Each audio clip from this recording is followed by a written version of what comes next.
नमस्कार।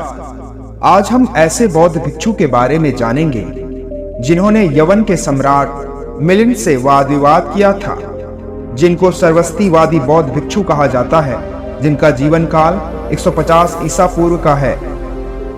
उस बौद्ध भिक्षु का नाम है नागसेन। नागसेन के जीवन के बारे में अधिक जानकारियां उपलब्ध नहीं हैं। केवल मिलिंद प्रश्न ही एकमात्र ग्रंथ है जिसमें नागसेन के जीवन चरित्र के बारे में कुछ पता चलता है। वह एक महान दार्शनिक, चिंतक और विद्वान थे। अपने ज्ञान और तर्कों के बल पर उन्होंने बौद्ध धर्म की पताका को बहुत ऊंचा किया।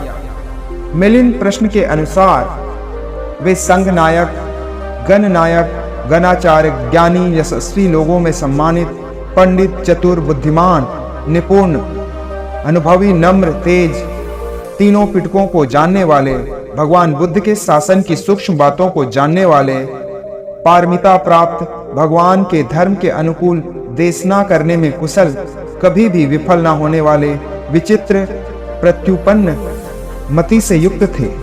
वह विचित्र वक्ता, शुभ बातों को बोलने वाले, अद्वितीय, अपराजेय, सागर के समान शांत, हिमालय के समान निश्चल, अज्ञान रूपी अंधकार का नाश करने वाले, ज्ञान के प्रकाश को फैलाने वाले, जैसे पर्वत पर केसरी वैसे ही वे मनुष्यों के बीच शोभायमान होते थे। अपने प्रश्नों के समुचित उत्तर पाकर राजा मिलिंद ने आनंद से भरकर नागसेन की प्रशंसा में कहा था, इस बुद्ध शासन में धर्म सेनापति सारिपुत्र के अलावा दूसरा कोई भी नहीं है जो धर्म के विषय में किए जाने वाले प्रश्नों के ऐसे उत्तर दे सके।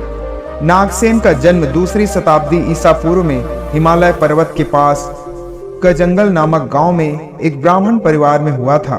इनके पिता का नाम सोनुत्तर था। सोनुत्तर ने बालक नागसेन की शिक्षा के लिए एक ब्राह्मण आचार्य नियुक्त किया, जिससे उन्होंने तीनों वेदों तथा दूसरे शिल्प सीखे। वह इतने कुशाग्र बुद्धि के थे कि वह एक ही बार में उन्होंने तीनों वेदों को कंठस्थ कर लिया और भली भांति समझ भी लिया था। शब्द ज्ञान, छंद ज्ञान, भाषा ज्ञान तथा इतिहास उनसे कुछ भी बाकी नहीं बचा था। वह पद, व्याकरण तथा लोकायत शास्त्रों में पूरे पंडित हो गए, किंतु इस सब के उपरांत भी उनके मन को शांति नहीं मिली। अपनी पढ़ी हुई विद्या पर विचार करने पर उन्हें लगा कि यह सारहीन है, बेकार है। उनका मन बौद्ध धर्म के तत्वों को जानने की ओर अग्रसर हुआ और वह भिक्षु रोहन की शरण में गए। रोहन सिद्ध भिक्षु हुए हैं और इन्हें नागसेन का मामा बताया गया। नागसेन ने रोहन के साथ रहकर बौद्ध धर्म का अध्ययन किया। 20 वर्ष की अवस्था में हुसैन नामक विहार उनकी उपसंपदा हुई और वह बौद्ध भिक्षु बन गया। इसके बाद वह पैदल चलकर वत्तनी के एक बहुत प्रसिद्ध भिक्षु अश्वगुप्त के पास पहुंचे और उनकी देखरेख में अध्ययन किया। फिर अश्वगुप्त ने उन्हें पाटलिपुत्र भेजा, जहां उन्होंने अशोकाराम विहार के आचार्य धर्म रक्षित के पास रहकर बौद्ध तत्व ज्ञान और त्रिपिटक का गुण अध्ययन किया। कहा गया है कि नागसेन ने धर्म रक्षित से बुद्ध के वचन तथा तीनों पिटकों को 3 महीनों में ही कंठस्थ कर लिया और फिर 3 महीनों में ही उनके अर्थों को भी जान लिया। धर्म के तत्वों के पूर्ण ज्ञाता होने के बाद वे सांगल नगर पहुंचे और वहां पर असंख्य परिवेण में रहे। परिवेण मठ को कहा जाता है, जहां भिक्षु लोग रहकर धर्म ग्रंथों का पठन पाठन किया करते थे। इस तरह भिक्षु होने के 7 वर्ष तक वह निरंतर अध्ययन करते, ज्ञान प्राप्त करते, यहाँ से वहां घूमते रहे। 7 वर्ष के बाद उन्होंने सांगल नगर में राजा मिलिंद से शास्त्रार्थ किया और उन्हें पराजित किया। मिलिंद उत्तर भारत में बैक्ट्रियन साम्राज्य के बड़े प्रतापी राजा हुए हैं।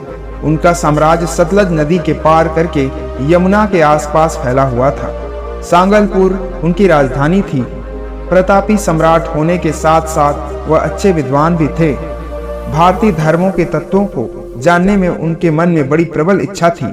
वह बहुत से विद्वानों से मिले, किंतु कोई भी उनके ज्ञान की भूख को शांत नहीं कर सका। तब एक दिन उन्होंने नागसेन को अपने महल के पास से गुजरते देखा। नागसेन के शांत और सौम्य व्यक्तित्व से वह बहुत प्रभावित हुआ। उन्होंने नागसेन को अपने महल में आमंत्रित किया और उनसे धर्म पर चर्चा की। उनके बीच कई दिन तक शास्त्रार्थ चला। राजा मिलिंद ने अनेक प्रश्न किए और नागसेन ने उनके बड़े सटीक और स्पष्ट उत्तर दिए। नागसेन ने मिलिंद की समस्त शंकाओं का समाधान कर न केवल उनकी ज्ञान पिपासा को शांत किया, बल्कि उसके दर्प और दंभ का भी दमन किया। शास्त्रार्थ में पराजित होने के बाद मिलिंद राजा ने नागसेन की वंदना की। वह नागसेन से बहुत प्रभावित हुआ। अंत में अपना राजकाज अपने पुत्र को सौंपकर वह भिक्षु बनकर संघ में रहने लगा था। नागसेन के और कई नाम थे, जैसे सूरसेन, वीरसेन, सिंहसेन आदि, किंतु वह प्रसिद्ध हुए नागसेन के नाम से ही। नाग शब्द से नागसेन बनता है। नाग का अर्थ होता है हाथी।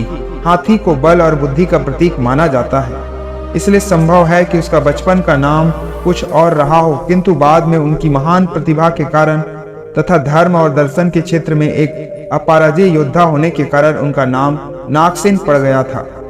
जो भी हो, नागसेन अपने समय के चोटी के विद्वान, महान तार्किक, कुशल वक्ता, उपदेशक और प्रसिद्ध बौद्ध भिक्षु थे। उन्होंने बौद्ध धर्म का बड़ा हित किया। उनकी मृत्यु के बाद उनकी अस्थियों पर बड़े बड़े स्तूप बनवाए गए थे। धन्यवाद। ऐसे ही बौद्ध भिक्षुओं से जुड़े उनकी जीवनी और तथ्यों के लिए हमारे चैनल को लाइक, शेयर और सब्सक्राइब जरूर करें।